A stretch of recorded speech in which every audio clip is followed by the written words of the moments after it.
Yo.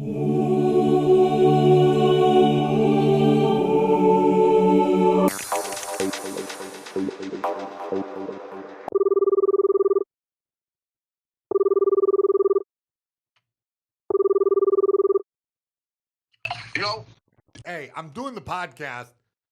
I think this is the last one I'm going to do. You saying you're filming one right now? I'm filming one right now. And this is the last one I'm going to do, man. This fucking sucks, bro. I'm so sick of it already. Why? What happened? Something changed? Yeah, everybody just wants you back on. And it's like, what the fuck, man? I get no views unless you come on, bro. Will you come back on?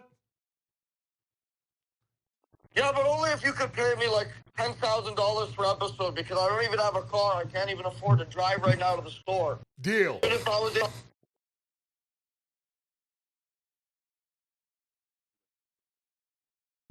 The sponsors are very unhappy. That last episode tanked. I got to get it together on this show. Solo show. No guest to bail me out this time.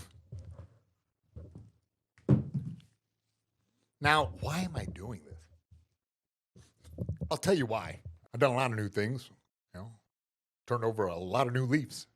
So, for some reason, that gives me wisdom.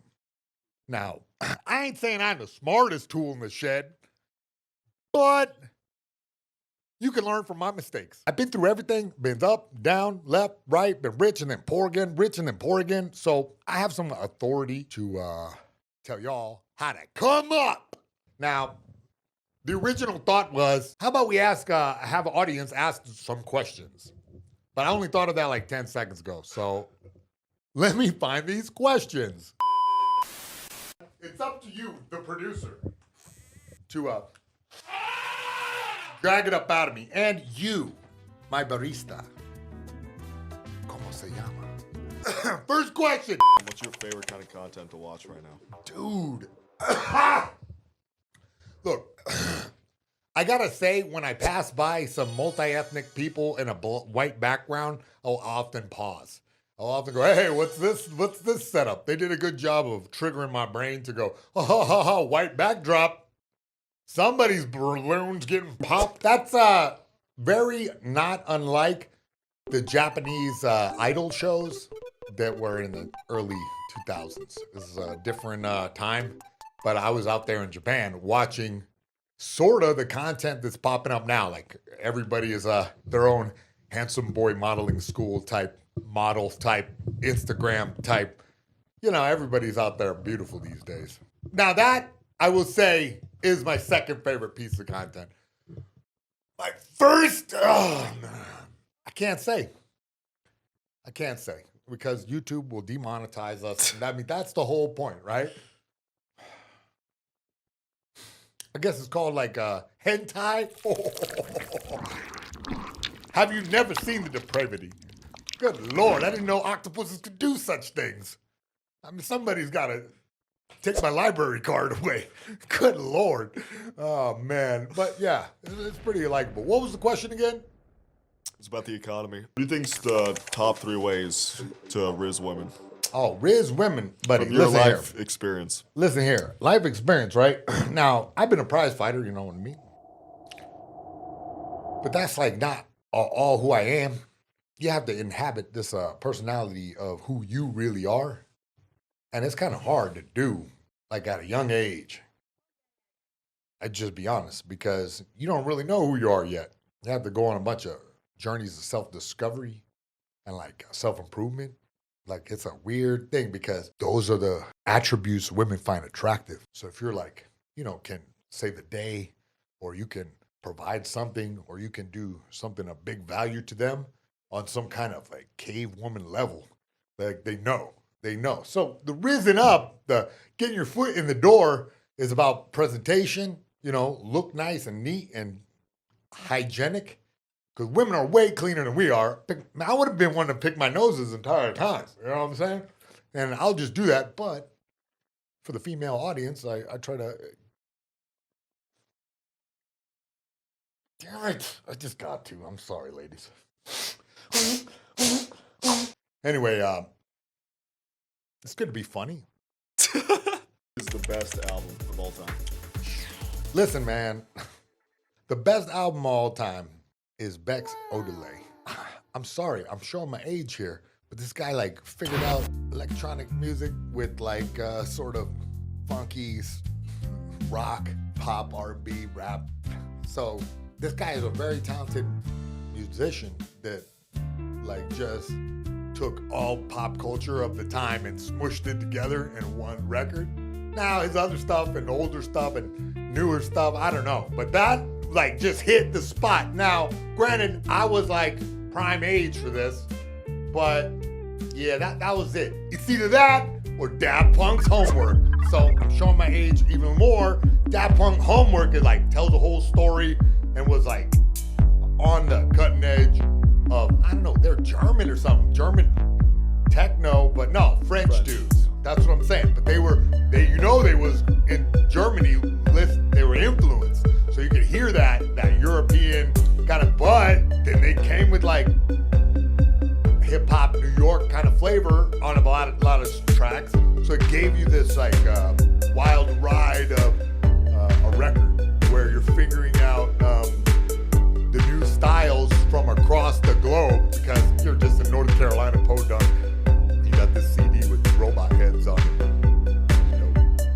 I feel like most people would say Discovery. That's cool that you said Homework. Yeah, Homework was the OG because it was like What's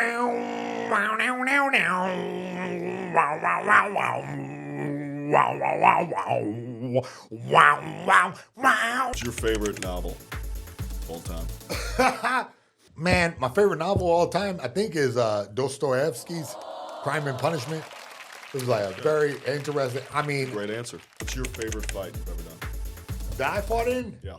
Bro, when I had to like lose all that weight and fight George St. Pierre, you have a fight that you know, like, oh my God, like I was, I'm trying to think of one because that's the one that stick out because there was a lot of action. I was losing a lot, but I just kept coming back. And then I keep revisiting a Lawler fight too. The same thing. I was fucking losing until I was winning, you know?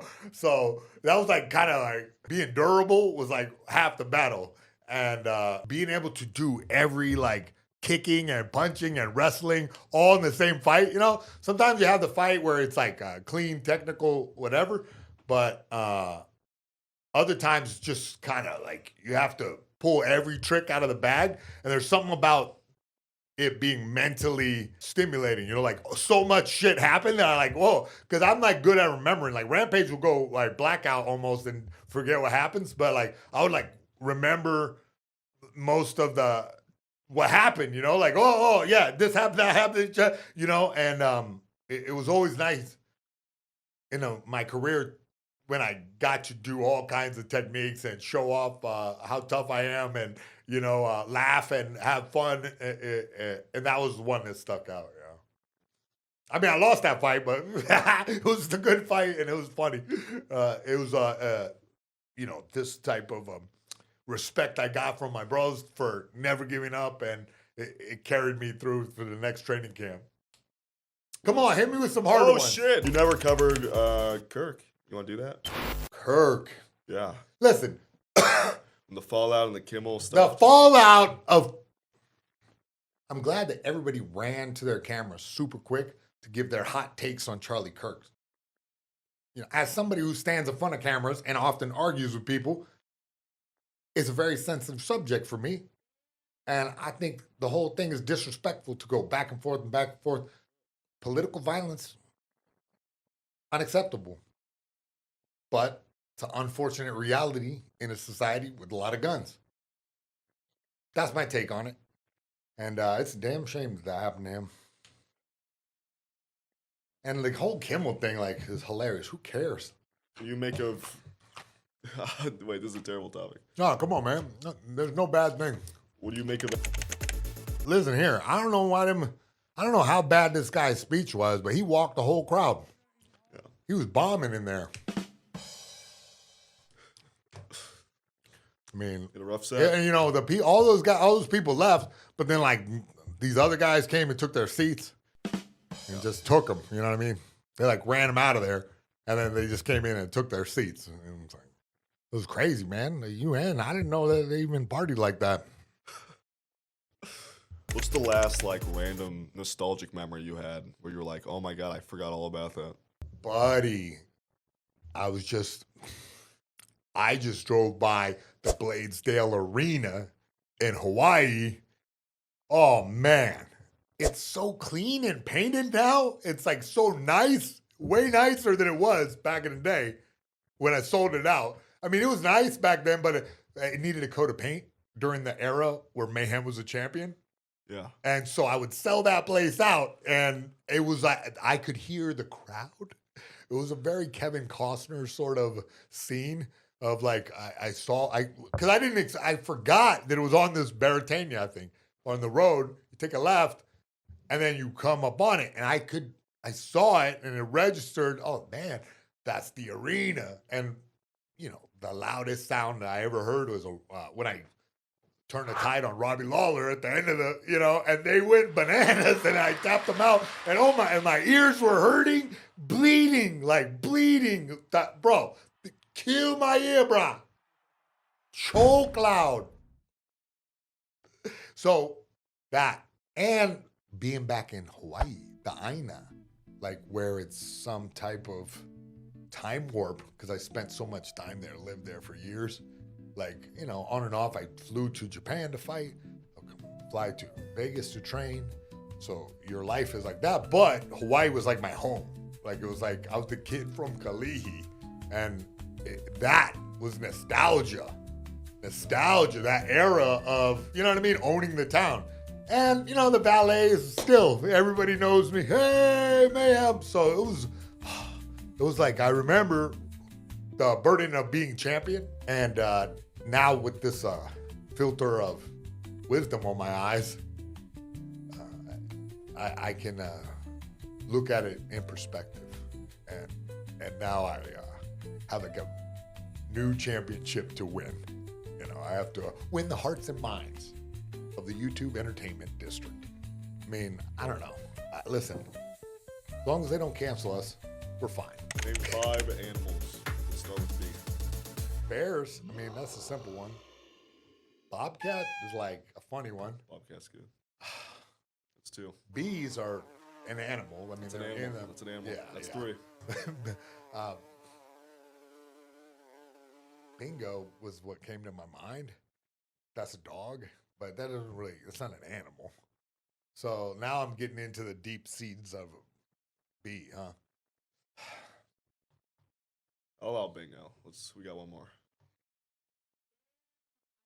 All right. Barracuda. Bro, that was in my head, but.